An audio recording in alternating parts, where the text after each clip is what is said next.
Assalamualaikum warahmatullahi wabarakatuh. Saya Salsabila Yustiani dengan NIM 23042214 dari Departemen Ilmu Administrasi Negara. Pada video kali ini saya akan membahas tentang materi pertemuan 4 dan 5 dalam mata kuliah Ekonomi Publik dengan dosen pengampu yang saya hormati Bapak Iip Permana, STMT.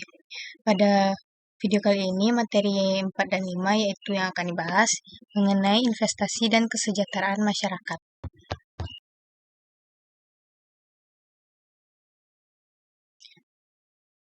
Yang pertama adalah investasi.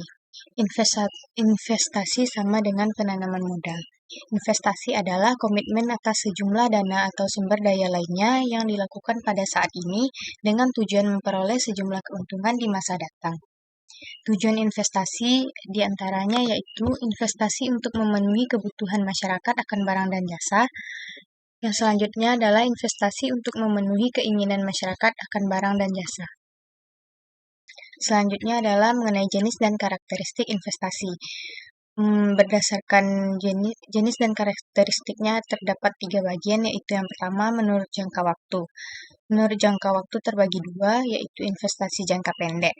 Yang jangka pendek yaitu kisaran 3-12 bulan, contohnya saham, deposito, dan lain-lain. Untuk yang kedua adalah investasi jangka panjang. Jangka panjang waktunya lebih dari 12 bulan, contohnya BUMN, BUMD, dan lain-lain.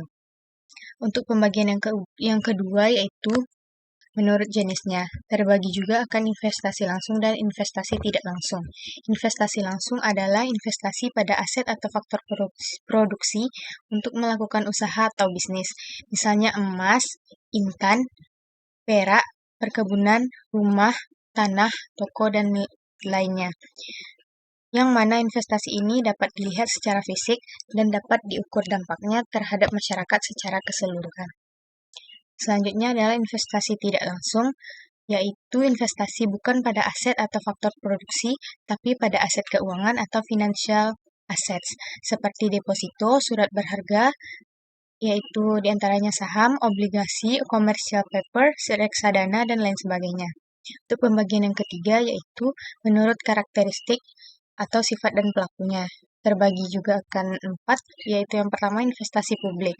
Investasi publik adalah investasi yang dilakukan oleh negara atau pemerintah untuk membangun prasarana dan sarana atau infrastruktur guna memenuhi kebutuhan masyarakat, seperti pembangunan jembatan, tol, sekolah, dan taman.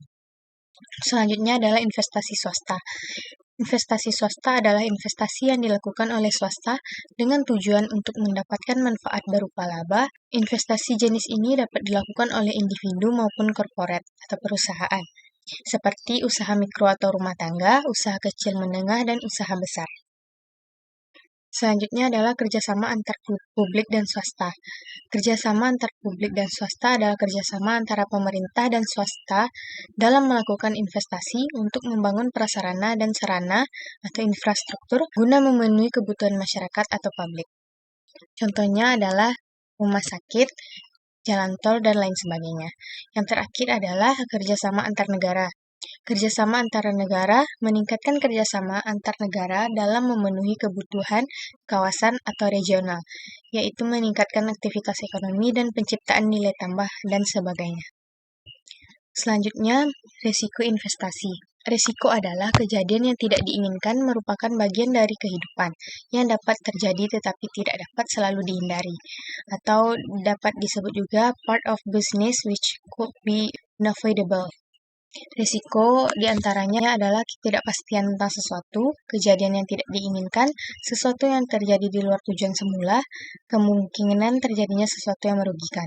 Risiko investasi diantaranya adalah yang pertama, tidak terjadi manfaat yang diharapkan, yang kedua, terjadinya kerugian dan pemborosan. Yaitu pembahasan yang terakhir yaitu mengenai kesejahteraan masyarakat. Kesejahteraan masyarakat adalah upaya yang dilakukan seorang individu ataupun lembaga dalam memberikan suatu kontribusi dari segi materi ataupun tindakan, guna bisa mengarahkan masyarakat menjadi lebih berkecukupan dalam pemenuhan kehidupan. Ada kesalahan kata dan kekurangan materi, saya mohon maaf. Saya ucapkan terima kasih. Assalamualaikum warahmatullahi wabarakatuh.